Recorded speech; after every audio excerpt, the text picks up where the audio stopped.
How far does a man have to ride before his past stops riding with him? The thought clung to Nathan Cole harder than the cold as his horse picked its way down from the ridge toward Silver Creek. New Year ribbons still sagged across the main street below, scraps of color over packed snow. But nothing about this year felt new to him. 15 years of ghosts and a $2,000 bounty sat on his shoulders, and he had come only for supplies before vanishing into the mountains. Silver Creek was small. One frozen street, a handful of buildings, smoke from a few chimneys, lanterns behind frosted windows. As Nathan rode in, curtains twitched, eyes measured him, then slipped away. He kept his hat low and his hand near his holster, the way a man does who has lived too long with the idea of being hunted. He slid down in front of the general store, tied off his gelding, and stepped inside. A bell jingled overhead. Warmth and the smell of coffee, flour, and coal smoke wrapped around him. Shelves climbed the walls, loaded with sacks and tins and folded cloth. Behind the counter stood a woman with her sleeves neatly rolled, dark hair pinned back, and calm eyes that met his without a flicker. "Rough way to start a new year," she said. "You passing through or planning on freezing here with the rest of us?" Her voice was even, with a dry edge that brushed something long unused in him. "Passing through," Nathan said. "I'm Rebecca Hale. My father, Dr. Hale, owns the store. I keep it alive." She gave a small nod toward the shelves. "Tell me what you need, and we'll see what the year can spare." "Nathan Cole." He heard himself say his real name before he decided to offer it. For years he'd lied out of habit, but lying to those steady eyes felt wrong. She opened a small ledger and wrote his name there as if fixing him to the page. "All right, Mr. Cole," she said. "How long in the high country?" "Long enough, just me and the horse." "So no one to cook for you and no one to worry if you don't ride back," she said quietly. "You'll want coffee, beans, flour, salt, ammunition. Maybe something that tastes better than regret if you get snowed in." They moved along the shelves. Her questions were simple. How far? How long? How bad the passes might get if another storm rolled in.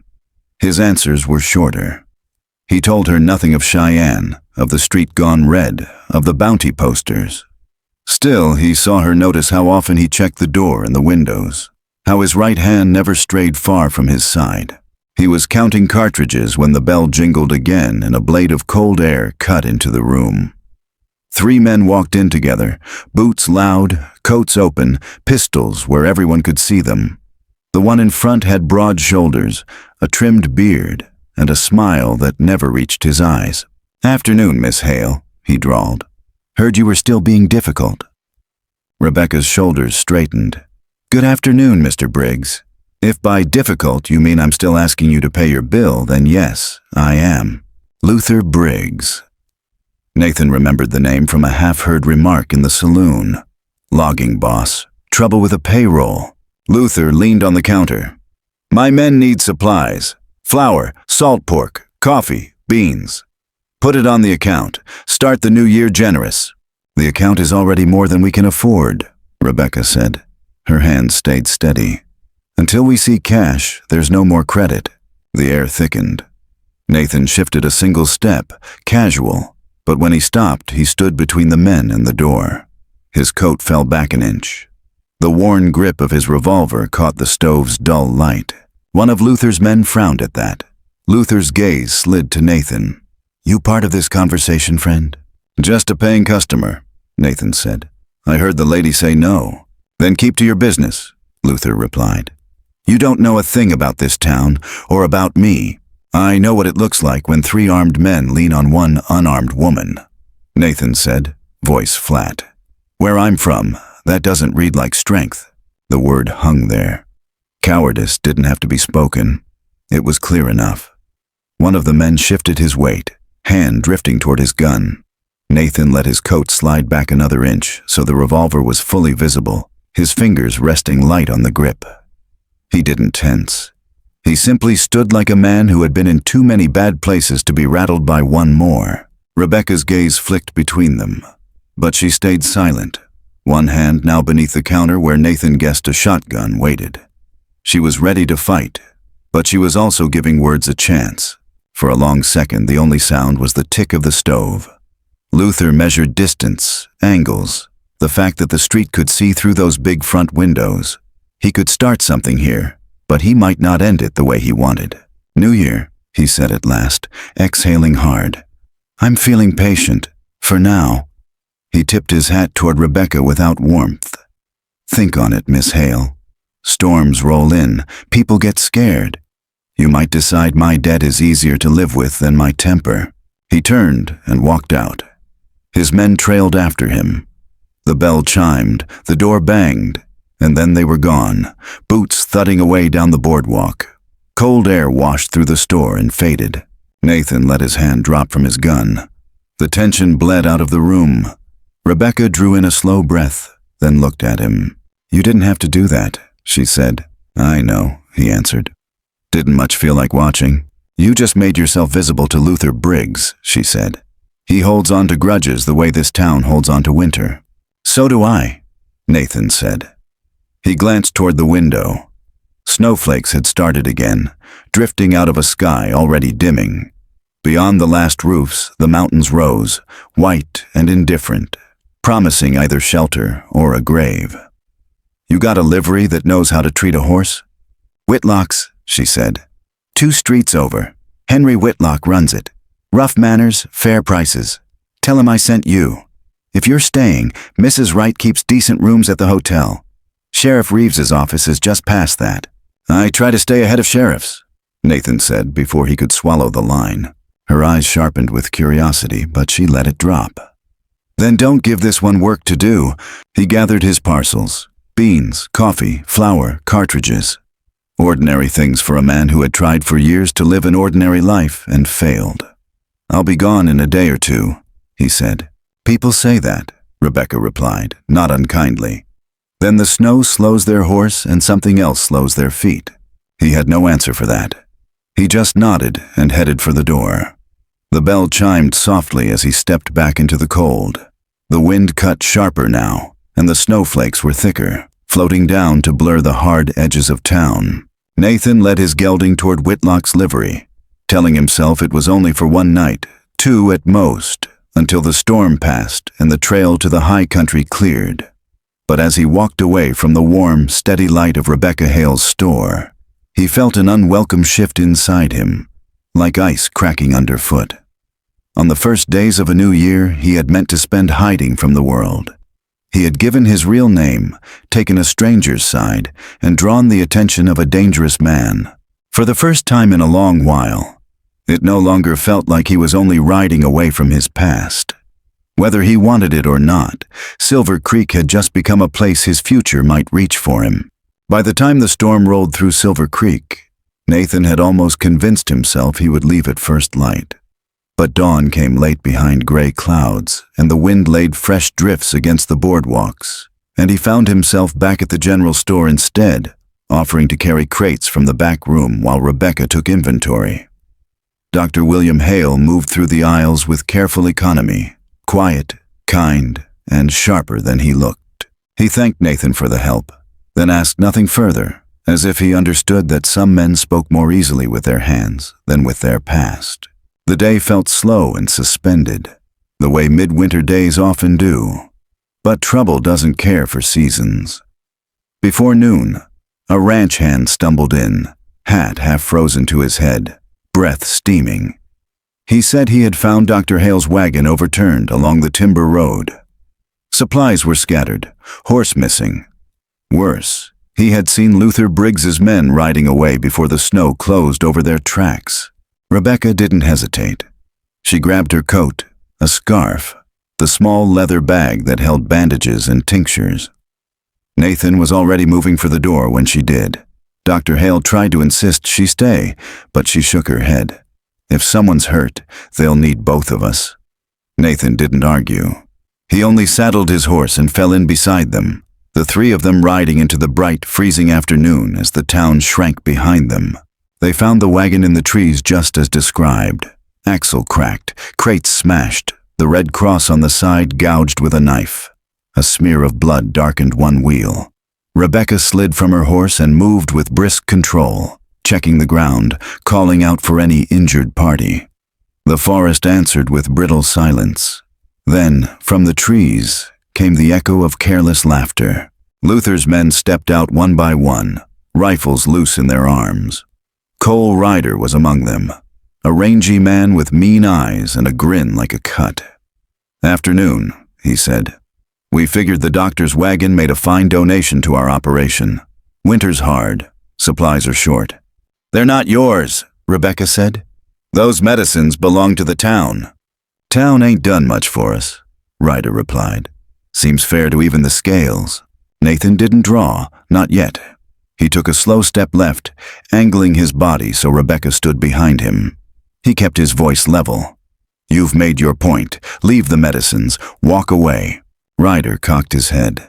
"You that drifter Luther mentioned? The one playing hero in the store?" Snow whispered from a branch overhead. A bird startled and took flight. Ryder's gaze flicked toward his men, and in that split second, Nathan saw the decision forming.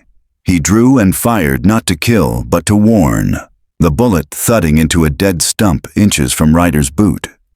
The shock of the shot split the quiet open. The men flinched. Rebecca seized the moment, grabbing the reins of the doctor's horse where it had been tied, thrusting them into Nathan's hand. "Go," she said, urgent now. "Get back to town." Ryder swore and shouldered his rifle, but Nathan's second shot barked closer. "Next one won't miss," he said, and Ryder believed him, because the stillness in Nathan's eyes wasn't bluff or bravado. It was history. They rode back fast. The horse's hooves beat out a steady drum while the sky dimmed and the cold cut deeper. Sheriff Daniel Reeves met them halfway, alerted by a rider from Silver Creek. He listened without interruption, then nodded once and set his jaw. Luther's reach was longer than the sheriff's badge allowed, but the law didn't disappear just because timber money said it should. That night, the town gathered in the hall behind the church. Lamplight threw long shadows across worried faces. Luther Briggs hadn't fired a shot yet, but he had fired a warning, and everyone knew it. Some wanted to yield, to keep the peace by paying the cost. Others said peace bought with fear wasn't peace at all. Nathan stayed at the edge of the room, silent, watching. Rebecca argued for reason, for resolve, and when voices rose, Dr. Hale spoke only once, quietly. "We don't meet violence with panic. We stand together, that's all." The following days tightened like a noose. Luther's men lingered at the tree line. Shots cracked sometimes at dusk, bullets whining harmlessly into snowbanks, their sound echoing off the hills like bad omens. People walked faster down the street. Doors closed earlier. Nathan noticed Rebecca had begun keeping a rifle within reach under the counter. She didn't tremble when she handled it. That fact troubled him more than fear would have. He told himself not to care. He told himself Silver Creek wasn't his fight, but the logic that had once kept him alive now tangled around him, knots tightening wherever Rebecca or Dr. Hale or the townspeople brushed against his days. He slept lightly at the hotel, waking to every creak, every gust of wind against the shutters. More than once he dreamed of Cheyenne, of the way blood spreads through snow until you can't tell one man's mistake from another's. Then one evening, as the light slid away from the roofs and the church bell marked the hour, a rifle cracked close, too close. The bullet struck the hitching rail outside the store, splintering wood, showering the street with fragments. Rebecca stepped outside already holding the rifle, her breath white in the cold. "Enough," she said, voice steady, and raised the barrel toward the trees like a final line drawn in ice. Nathan was there before he knew he had moved. He stood at her shoulder, scanning the ridge. He could feel her resolve, the same quiet flame he had seen the day they met. Luther had mistaken calm for weakness. That mistake would cost him. Word spread that Reeves intended to confront Luther the next day.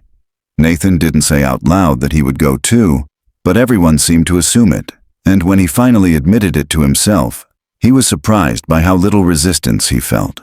That night, he sat alone with a cup of coffee that had gone cold and thought about the path he had tried to walk. No friends, no promises, no witnesses left behind to carry the weight of his losses. Yet here he was, remembering the way Rebecca had looked at him as if he wasn't just a blade honed by grief. Remembering the way people had thanked him without fear. Remembering the distant echo of something he had once believed in. Snow fell again after midnight. Silver Creek slept as best it could under the storm's soft hand. Beyond the last lantern, the dark gathered, thick and patient. Nathan checked his gun, laid it beside the bed, and finally stretched out, knowing sleep would come only in restless scraps. Tomorrow, he thought, the storm inside this town would either break or bury them all.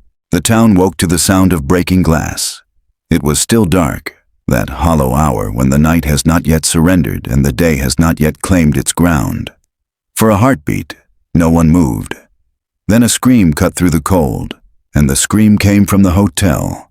Flames were already licking at the curtains when Nathan burst out of his room. Smoke crawled along the ceiling like a living thing. Somewhere below, Mrs. Abigail Wright shouted for help, voice raw with panic, and boots thudded on the stairs as guests scrambled toward the exit that was already filling with fire. Nathan didn't think. He went straight into the heat, coat pulled over his mouth, eyes stinging. Someone stumbled, a man half blinded by smoke, and Nathan grabbed him by the collar and shoved him toward the door. The hallway was choking up fast. From the far end came a coughing fit and a terrified cry. A woman. The smell of burning wood deepened, sweet and sickening. Nathan pressed forward, lungs burning. He found Mrs. Wright near the storage room, trying to drag a trunk and refusing to leave it. "Forget it," he growled, pulling her away. "You don't need furniture to stay alive." She clung to him, trembling, and he half carried her down the stairs. The railing was already hot beneath his palm. Flames leapt along the banister. The front windows blew out with a thunderous crack that shook the street awake. Outside, voices rose. Buckets formed a trembling line to the well. Someone shouted for Sheriff Reeves. Someone else yelled that the whole place would go if the roof caught. Nathan shoved Mrs. Wright into waiting arms, turned, and went back in because he knew there were still people inside. He found a boy in the corner of the dining room, huddled against the wall, face gray with fear. Nathan hauled him up. The air was thick now. Smoke crawled down his throat like claws. The room swam. He forced his way toward the light. They burst through the doorway together, collapsing into snow and air and noise. The world tilted. Rebecca was suddenly there, coat thrown over her nightdress, hair loosened from its pins, eyes wide with controlled fear. She knelt beside him, hands on his burned cheek and blistered wrist. "Nathan," she said, steadying him. "Breathe. Stay here." But he was already searching the doorway again. "Anyone left?" he rasped. "One more," someone shouted. "Old man in the corner room." Nathan tried to stand. Rebecca caught his sleeve. "You're burned." "He's still inside." The snow crunched beneath his boots as he went back. It felt like walking into a furnace. By the time he reached the final room, fire had claimed most of the hallway. The door was jammed. He kicked it in, staggered inside, and dragged the old man from the bed as the ceiling groaned like a wounded animal. They spilled into the stairwell just as part of the roof gave way in a shower of sparks. Then they were outside, and the morning had arrived in full, yellow light cutting across smoke and snow and ruin. Nathan fell to one knee. His hands shook uncontrollably. Every breath scraped his lungs raw. Rebecca and Dr. Hale worked fast, wrapping burns, pressing cool cloths to his face, urging him to drink water. The town rallied, and eventually the hotel collapsed into a charred skeleton of beams and coals. Sheriff Reeves found a half-burned bottle of lamp oil near the back entrance and fresh tracks leading toward the timber road. No one needed to say it out loud. Luther's men had chosen their message carefully. The doctor insisted Nathan rest. Nathan ignored him until his body made the decision for him and the world dimmed. When he woke, it was in the Hale house. The room was quiet. Light filtered through the curtains like pale winter water. Rebecca sat beside the bed, reading, her rifle resting against the wall within easy reach. For a long moment, he simply watched her, the gentle rise and fall of her shoulders as she breathed. He realized how used she had become to danger. He realized he hated that for her. She set the book aside when she noticed he was awake. "You scared the town," she said softly. "And you saved it." He swallowed, throat sore. "There were people inside." "Yes," she said. "There were." She changed the dressings with careful hands. He winced once and apologized for it, which made her laugh despite herself. "You don't have to apologize for pain," she said. "It means you're still here." Outside, the town hammered boards, hauled buckets, sorted what could be salvaged from the hotel's blackened remains. Henry Whitlock came by to thank Nathan, his gruff voice thick with something unspoken. Reeves visited too, hat in hand, jaw tight with frustration. "They want you rattled," he said. "They want you angry enough to make mistakes." "It worked," Nathan said. Reeves studied him. "I'd prefer we make plans instead of rage." As evening fell, snow drifted down again, soft, relentless. The cold wrapped around the town, but no one slept easily. Nathan sat at the window with a blanket around his shoulders. Rebecca poured him tea and didn't ask what weighed on his mind. She didn't need to. "You think this is your fault," she said finally. He didn't deny it. "I came here." Trouble followed. "Trouble was already here," she replied. "You just refused to look away from it." The truth of that sat heavy between them. Outside, lanterns glowed along the street like grounded stars. Nathan remembered a different winter, a different fire, a different family he hadn't been able to save. He realized the past wasn't chasing him. He was carrying it, and he was tired. When Sheriff Reeves returned the next day, he spoke plainly. Luther wasn't finished. The hotel had been a warning, not an ending. A handful of his men had disappeared from the camp. Others were drinking hard. Something bigger was coming. "You don't owe us anything," Reeves said. "But you know how this works. You've seen it." Nathan looked toward Rebecca in the doorway, the quiet steadiness in her eyes, the way she refused to let fear claim more than its share. He thought of Dr. Hale tending burns until his hands trembled, of Whitlock pulling scorched beams from the wreckage with frozen fingers, of Mrs. Wright standing beside the blackened frame of her livelihood, chin lifted like she dared the world to take more. "I'm not walking away," Nathan said. The words surprised him with their certainty. Reeves nodded once. The town tightened its guard. Nights grew sharper, colder. Somewhere in the woods, men whispered and planned. And in the fragile hush before the next storm, Nathan understood that running had never spared him from darkness. Only facing it might. Snow muffled the sound of hooves so completely that Silver Creek did not realize what was happening until it was already too late.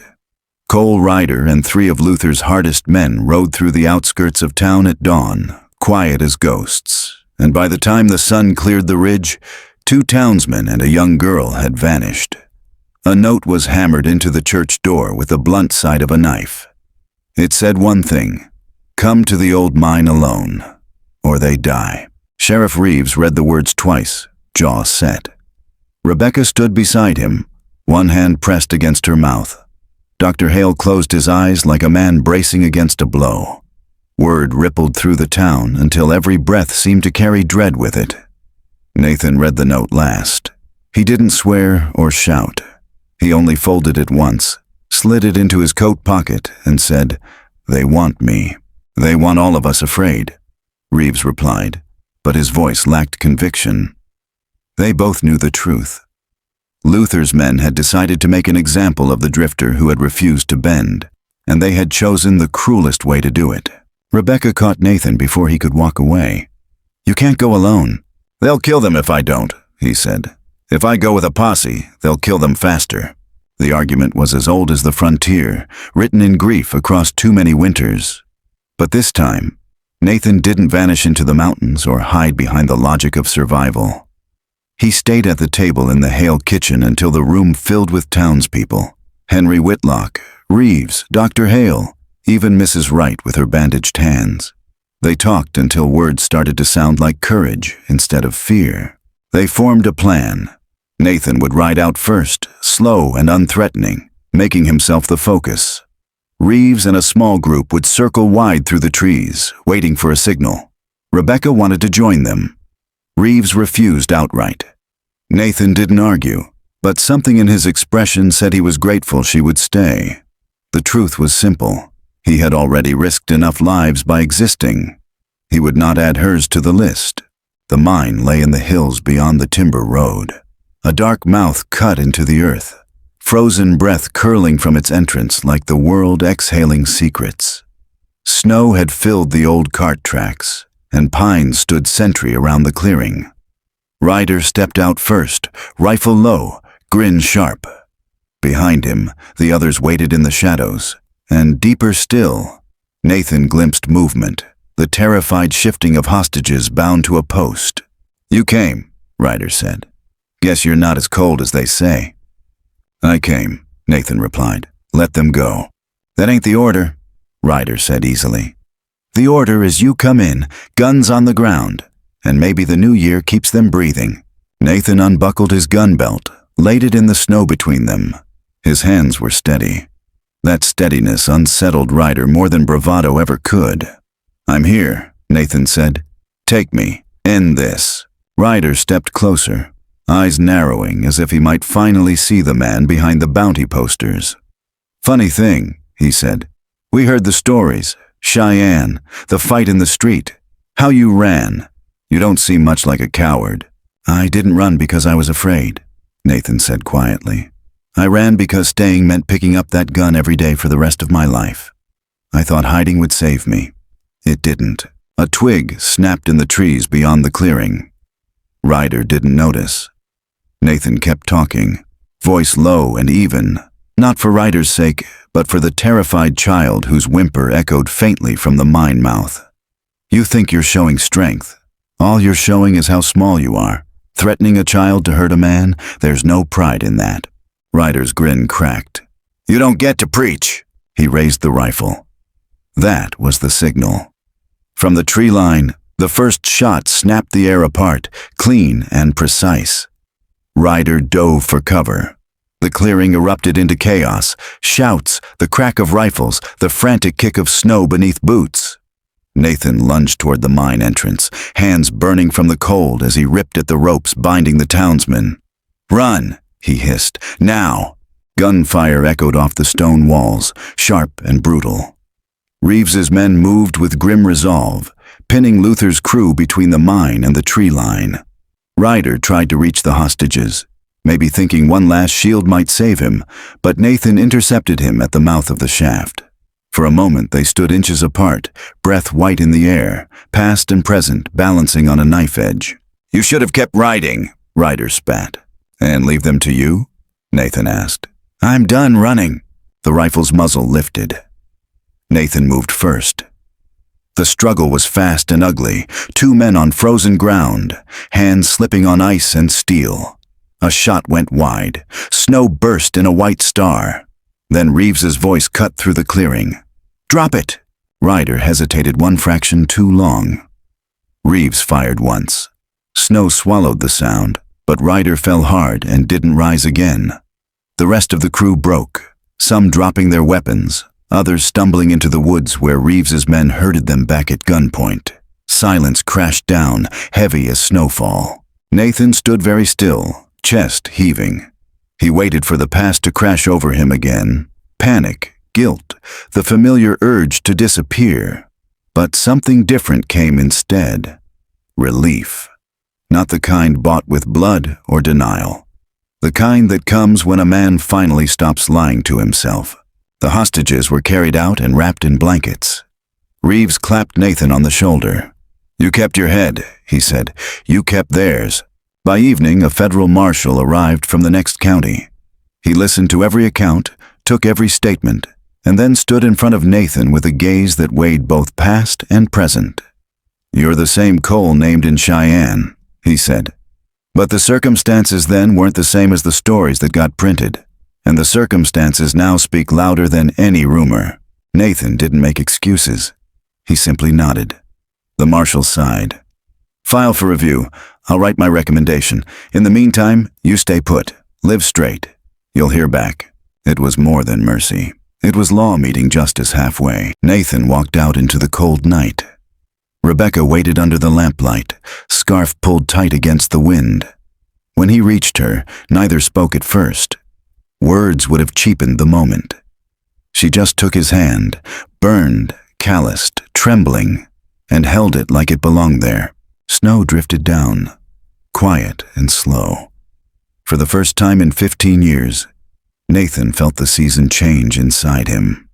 Not the end of winter, not yet, but the beginning of a thaw. Spring didn't arrive all at once in Silver Creek. It came quietly, almost shyly, as if unsure it had the right to follow a winter that had carried so much fear and fire. Icicles thinned and dropped one by one from the eaves. The mountains shed their snow in slow, silver tears. And Nathan Cole, who had once sworn never to stay anywhere long enough to see a single season change, watched it all from the same front porch, the same town, the same life he was finally learning to claim as his own. The marshal's letter came in the first true warm week of the year. Sheriff Reeves brought it to him at the blacksmith shop, where Henry Whitlock was teaching Nathan the stubborn language of iron. Nathan wiped his hands and took the envelope slowly, as if it might burn. He read every word. When he finished, he didn't speak. He only closed his eyes and let out a breath he'd been holding for 15 years. His name was cleared. Not erased, not rewritten. Just finally seen for what it truly was. A man who had fought. A man who had survived. A man who had done wrong by no one but himself. He walked to the store that afternoon and told Rebecca with more silence than speech. She heard every unspoken word anyway. Then she reached up and smoothed a line from his brow that had been etched there so long he'd forgotten what it felt like to live without it. "Good," she whispered. "Now stay." He did. The wedding was small because Silver Creek was small, but it was bright in ways Nathan never expected brightness to be again. There were fresh-cut sprigs of green laid along the church windowsills, candles flickering in clean glass jars, Dr. Hale standing straighter than his years should have allowed as he placed his daughter's hand into Nathan's. Mrs. Wright brought what remained of her good china from the fire's ruins and set out coffee for every soul who wanted to celebrate. Reeves pretended not to clear his throat as he spoke. Henry Whitlock grumbled that Nathan had better not forget how to swing a hammer now that he had a wife to go home to. Nathan spoke his vows carefully, like a man handling something precious he had never thought to hold again. Rebecca looked at him the way she always had, steadily, without fear, and he knew that whatever storms might still come, he would walk through them with her instead of away from her. When the ceremony ended, the town spilled into the sunlight. People laughed and talked and stood close together as if warmth itself had become a habit. And for the first time since another wedding 15 years ago, Nathan let himself be part of it. Not watching, not guarding, simply belonging. Life didn't turn magical. It turned real, and real was better. Nathan rose early each morning to the ring of hammer on steel, the rhythm of work settling into his bones like a second heartbeat. He fixed wagon wheels, mended tools, shoed horses that blew steam into his face and nudged his shoulder with their soft, heavy heads. At night he returned to a house that smelled of wood smoke and stew and the soft soap Rebecca favored. Sometimes Dr. Hale stayed late, drinking tea and talking about the patients he had seen. Sometimes Reeves stopped by to sit on the porch and discuss the quiet sort of law that keeps peace instead of proving it. The first time Rebecca told Nathan she was expecting, her voice trembled just enough to reveal both joy and fear. Nathan's heart cracked open in the same instant. Old grief reached up like a hand, but instead of drowning in it, he simply held tighter to her. He sat beside her in the evenings, thumb resting over the small, growing curve of new life, and whispered promises he didn't know he remembered how to make. When their son arrived, healthy, crying, furious to begin, Nathan wept without shame. They named him Ethan. The town welcomed him like a sign. Silver Creek had been tested, and here was proof that it still knew how to grow. Years bent forward gently after that. 2 more children followed, each different, each loud, each loved beyond measure. Nathan taught them how to ride, how to hold a nail steady while the hammer struck, how to respect the mountains and the storms that live there. Rebecca taught them kindness, steadiness, the quiet courage of showing up each day for people who need you. Dr. Hale taught them to wash their hands before supper and to listen to their elders except when those elders were being foolish. Reeves taught them that truth runs faster than lies, even when it limps. Sometimes, on New Year's mornings, the town still gathered to hang ribbons that sagged across the street the same way they had the day Nathan first rode in. The children would point at the mountains and ask about the trails Nathan once traveled alone. He would tell them just enough, about snow and silence, about nights so cold you could hear your own breath crack. But he would always end the same way. The mountains don't give you peace, they only give you distance. Peace is found closer than that. Rebecca knew what he meant. She always had. Nathan still carried his past. He just didn't drag it like a chain anymore. It walked behind him at a respectful distance, quiet, acknowledged, unable to touch what he had built. On evenings when the sky went gold and copper over the ridge, he would sit on the porch with Rebecca, their hands intertwined, and feel the world settle into a rhythm that didn't demand he run or hide or prove anything. A man didn't need to outrun darkness to survive it. He only needed enough light to keep going. Years later, on another first day of a new year, when the streets glittered with frost and laughter echoed from one porch to the next, Nathan stood in the doorway of his home and watched his family gather around the table. The pain of what he had lost wasn't gone. It never would be. But it had become a companion instead of a wound, something he could nod to before turning toward the abundance he had left. And somewhere inside him, the winter finally broke for good. The year closes softly, like a door being eased shut so it will not wake a sleeping house. Outside, the mountains hold the last light of evening in their arms, and Silver Creek settles into the kind of quiet that doesn't feel empty anymore. Nathan sits with Rebecca while their children sleep upstairs, and the world seems to breathe slower around them. His life no longer feels like a long road stretching away into darkness. It feels like a warm room, a steady fire, the gentle murmur of voices that want him to stay. He has learned that love does not erase loss. It simply gives it a place to rest. He has learned that belonging is not a trap, but a home. And as the night deepens, he understands that the bravest thing he ever did was stop running. So if you are listening, let the picture fade quietly. Let the snow fall softer. Let the last words come like a whisper at the end of a long story. Peace is not something you chase through the wilderness. It is something you allow yourself to keep. End of article. Good night.